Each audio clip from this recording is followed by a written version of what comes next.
नमस्कार दोस्तों। आज का टॉपिक है यूपीएससी सीए यानी यूपीएससी समसामयिकी। कुल 10 सवाल हैं, हर सही आंसर पर 1 मार्क मिलेगा और एक सरप्राइज आज के बेस्ट स्कोरर को मिलेगा हमारे एक कोर्स का फ्री एक्सेस, तो एंड तक जरूर रुकिए। चलिए शुरू करते हैं। अब आता है सवाल नंबर 1। भारतीय न्यायपालिका द्वारा शोध, अनुवाद और मामले प्रबंधन हेतु अपनाए जा रहे 2 एआई उपकरण कौन से हैं जो कागजरहित न्यायपालिका की दिशा में सहायक हैं? अब देखिए चारों ऑप्शंस। ऑप्शन ए सुपेस और सुवास, ऑप्शन बी आधार और डिजीलॉकर, ऑप्शन सी भाषिनी और दीक्षा, ऑप्शन डी आर्यभट्ट और परम। आपके पास 10 सेकंड्स हैं, सोचिए और सही आंसर चुनिए।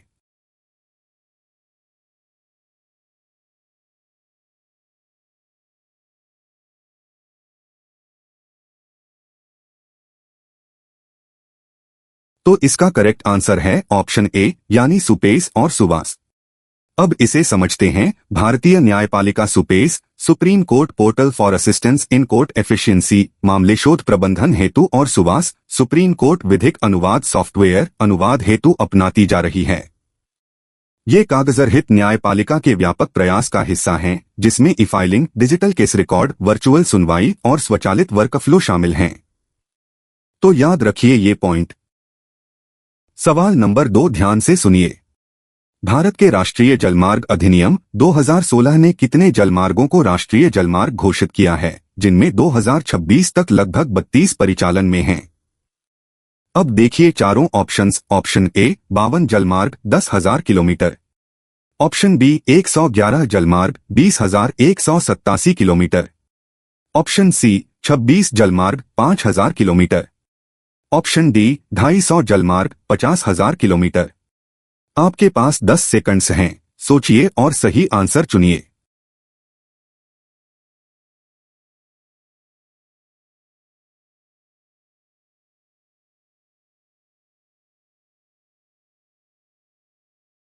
तो इसका करेक्ट आंसर है ऑप्शन बी यानी 111 जलमार्ग 20,187 किलोमीटर।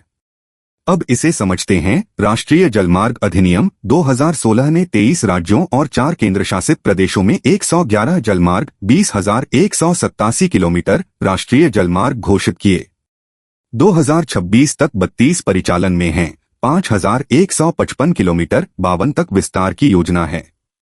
अंतर्देशीय कार्गो आवाजाही 2024 से 25 में 145.84 MMT और 2025 से 26 में लगभग 198 MMT पहुंची।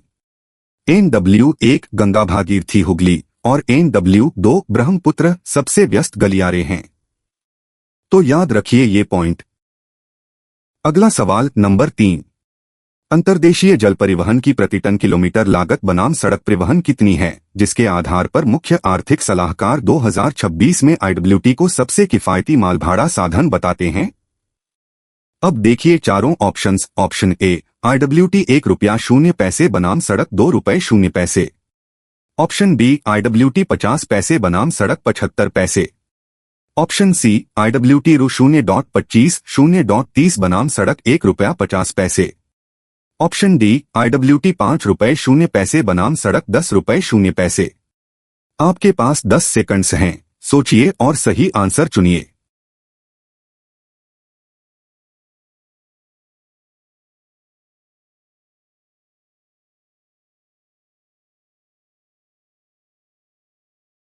तो इसका करेक्ट आंसर है ऑप्शन सी यानी आईडब्ल्यूटी रु 0.25 0.30 बनाम सड़क 1 रुपया 50 पैसे। अब इसे समझते हैं। अंतर्देशीय जल परिवहन की लागत लगभग रु 0.25 0.30 प्रति टन किमी है, जो रेल रु 1.0 टन किमी और सड़क रु 1.5 टन किमी से बहुत कम है। 1.2000 टन का अंतर्देशीय जहाज 125 मानक ट्रकों के बराबर माल ढोता है। आईडब्ल्यूटी सड़क से 3 से 6 गुना कम ऊर्जा खपत करता है और बहुत कम ग्रीन हाउस उत्सर्जन देता है। यह भारत के पंचामृत जलवायु लक्ष्यों के अनुरूप है। तो याद रखिए ये पॉइंट। देखिए सवाल नंबर 4। भारतीय संविधान का कौन सा अनुच्छेद मताधिकार का संवैधानिक आधार बनाता है, जो आज वैधानिक अधिकार है और जिसे मूल अधिकार बनाने का प्रस्ताव है? अब देखिए चारों ऑप्शंस। ऑप्शन ए अनुच्छेद 14, ऑप्शन बी अनुच्छेद 19(1)(a), ऑप्शन सी अनुच्छेद 21, ऑप्शन डी अनुच्छेद 326। आपके पास 10 सेकंड्स हैं, सोचिए और सही आंसर चुनिए। और हाँ, अब तक आपने कितने आउट ऑफ 4 सही किए कमेंट सेक्शन में जरूर बताइए।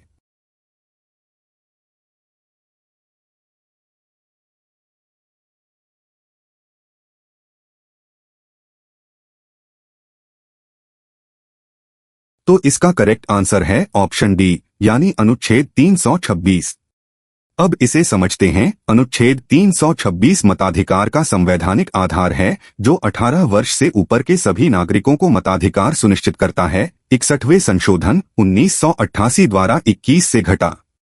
आरपीए 1950 मतदाता योग्यता तय करता है। आरपीए 1951 मतदान अयोग्यता नियंत्रित करता है। मतदान स्वतंत्रता नोटा सहित अनुच्छेद 19(1)(a) का भाग है। वर्तमान प्रस्ताव मताधिकार को ही मूल अधिकार बनाने का है, तो याद रखिए ये पॉइंट। चलिए सवाल नंबर 5 देखते हैं। भारतीय श्रमविधान के इतिहास में 1926 के किस मील का पत्थर अधिनियम ने ट्रेड यूनियनों को कानूनी मान्यता दी और पदाधिकारियों को आईपीसी धारा 120 के आपराधिक षड्यंत्र आरोपों से संरक्षण दिया? अब देखिए चारों ऑप्शंस। ऑप्शन ए ट्रेड यूनियंस अधिनियम, ऑप्शन बी कारखाना अधिनियम, ऑप्शन सी औद्योगिक विवाद अधिनियम, ऑप्शन डी भारतीय कंपनी अधिनियम। आपके पास 10 सेकंड्स हैं, सोचिए और सही आंसर चुनिए।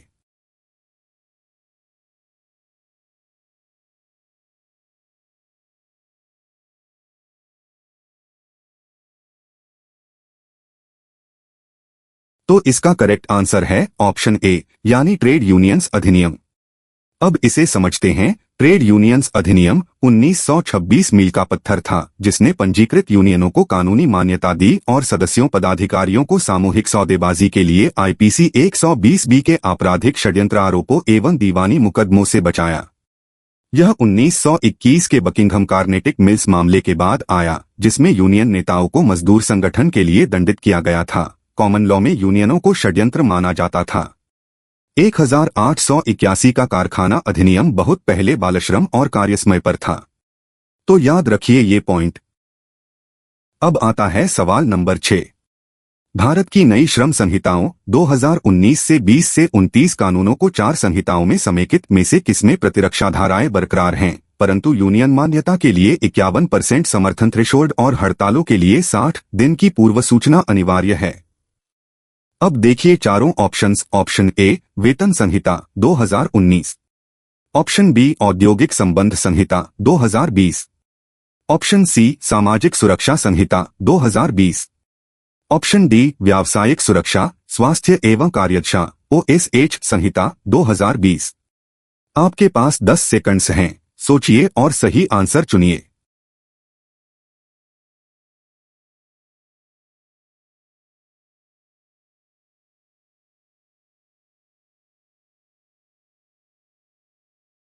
तो इसका करेक्ट आंसर है ऑप्शन बी यानी औद्योगिक संबंध संहिता 2020। अब इसे समझते हैं। औद्योगिक संबंध संहिता 2020 में प्रतिरक्षा धाराएं बरकरार हैं, परंतु यूनियन मान्यता के लिए 51% समर्थन और हड़ताल हेतु 60 दिन की पूर्व सूचना अनिवार्य है। आलोचक मानते हैं कि ये हड़ताल अधिकार और सामूहिक सौदेबाजी को कमजोर करती हैं। संहिता गिग और प्लेटफॉर्म कामगारों 2030 तक अनुमानित 2.35 करोड़ पर मौन है, जिन्हें स्वतंत्र ठेकेदार मानकर औपचारिक सौदेबाजी अधिकार से वंचित रखा गया है। तो याद रखिए ये पॉइंट। सवाल नंबर 7 ध्यान से सुनिए। भारत के लगभग 75% कंटेनर कार्गो को आज विदेशी बंदरगाहों पर ट्रांसशिप क्यों किया जाता है, जिससे आयातकों निर्यातकों पर प्रति कंटेनर 80 से 100 अमेरिकी डॉलर का अतिरिक्त भार पड़ता है? अब देखिए चारों ऑप्शंस। ऑप्शन ए भारतीय बंदरगाहों में आधुनिक सीमा शुल्क प्रणाली नहीं है, ऑप्शन बी भारतीय बंदरगाह कंटेनर बिल्कुल नहीं संभालते, ऑप्शन सी भारतीय बंदरगाहों की गहराई केवल 12 से 14 मीटर है, जो 16 से 18 मीटर मांगने वाले अल्ट्रा लार्ज कंटेनर वेसल्स के लिए अपर्याप्त है, ऑप्शन डी भारतीय बंदरगाह विदेशी बंदरगाहों से ऊंची दरें वसूलते हैं। आपके पास 10 सेकंड्स हैं, सोचिए और सही आंसर चुनिए।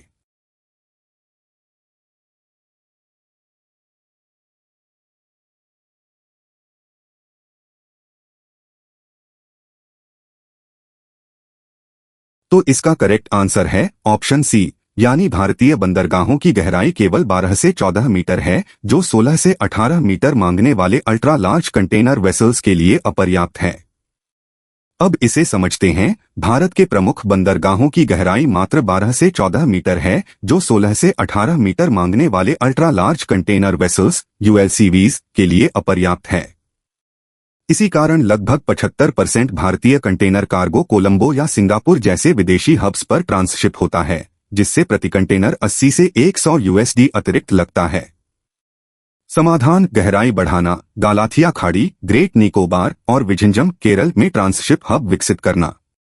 तो याद रखिए ये पॉइंट। अगला सवाल नंबर 8।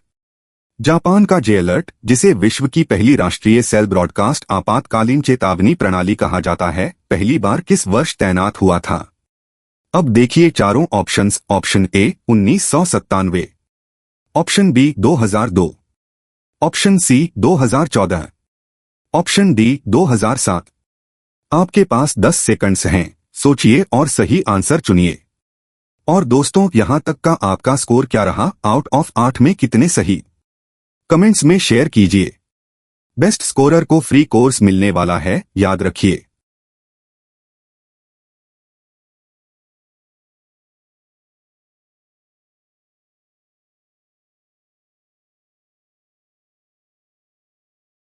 तो इसका करेक्ट आंसर है ऑप्शन डी, यानी 2007। अब इसे समझते हैं। जापान ने अपना जे अलर्ट 2007 में तैनात किया, जिससे वह राष्ट्रीय सेल ब्रॉडकास्ट अपनाने वाला पहला देश बना। सीबीएस प्रौद्योगिकी स्वयं 1990 के दशक की शुरुआत में यूरोपियन टेलीकम्युनिकेशंस स्टैंडर्ड्स इंस्टीट्यूट ने विकसित की और पहली बार 1997 में पेरिस में प्रदर्शित की। आज 30 से अधिक देश इसे तैनात करते हैं। अमेरिका में वायरलेस इमरजेंसी अलर्ट्स WEA उपयोग होते हैं। तो याद रखिए ये पॉइंट। देखिए सवाल नंबर 9। प्रवर्तन निदेशालय किस अधिनियम के तहत भारत छोड़कर भागे प्रमुख डिफॉल्टरों की संपत्तियों को जब्त करता है?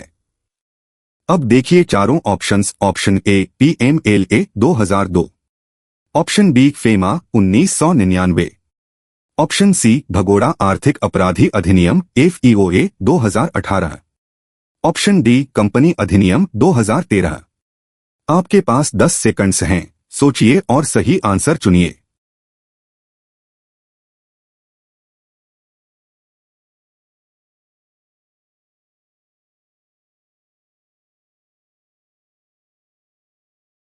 तो इसका करेक्ट आंसर है ऑप्शन सी, यानी भगोड़ा आर्थिक अपराधी अधिनियम FEOA 2018। अब इसे समझते हैं। भगोड़ा आर्थिक अपराधी अधिनियम FEOA 2018 के तहत एड उन आर्थिक अपराधियों की संपत्तियां जब्त कर सकता है जो अभियोजन से बचने के लिए भारत छोड़ गए हैं। PMLA 2002 मनी लॉन्ड्रिंग के अपराध के लाभ को अटैच करता है। फेमा 1999 हवाला जैसे विदेशी मुद्रा उल्लंघनों को कवर करता है। ये तीनों मिलकर एड के मुख्य कानूनी अधिदेश हैं। तो याद रखिए ये पॉइंट। चलिए सवाल नंबर 10 देखते हैं। 1955 में राष्ट्रीय उद्यान बने और 1973 में परियोजना बाघ में शामिल कान्हा बाघ अभयारण्य किस प्रजाति के सफल संरक्षण के लिए प्रसिद्ध है, जो कभी विलुप्ति के कगार पर थी? अब देखिए चारों ऑप्शंस। ऑप्शन ए एशियाई शेर, ऑप्शन बी कठोर भूमि बारहसिंगा बरसिंघा, ऑप्शन सी हिम तेंदुआ, ऑप्शन डी भारतीय जंगली गधा। आपके पास 10 सेकंड्स हैं, सोचिए और सही आंसर चुनिए।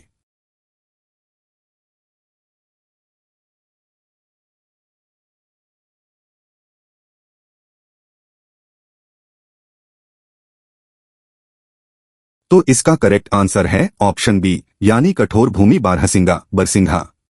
अब इसे समझते हैं। कान्हा बाघ अभयारण्य को बारहसिंगा कठोर भूमि स्वैम्प डियर के सफल संरक्षण का श्रेय जाता है, जो कभी विलुप्ति के कगार पर था। मध्य प्रदेश के सतपुड़ा की मैकल श्रृंखला में स्थित इसके पेंच और अचानकमार बाघ अभयारण्यों से वन्यजीव गलियारे जुड़े हैं। अन्य प्रमुख प्रजातियां बाघ, तेंदुआ, स्लॉथ, भालू, जंगली कुत्ते। वनस्पति साल वन, बांस वन, घास भूमि और जलाक्रांत भूमि। तो याद रखिए ये पॉइंट। तो दोस्तों, आज की क्विज यहीं खत्म होती है। Mention your score in the comment section और the best scorer overall will get access to a course. तो अपना स्कोर कमेंट में जरूर लिखिए, आउट ऑफ 10 में कितने सही हुए। वीडियो पसंद आई तो लाइक, शेयर और चैनल को सब्सक्राइब कर लीजिए। मिलते हैं कल नए टॉपिक के साथ।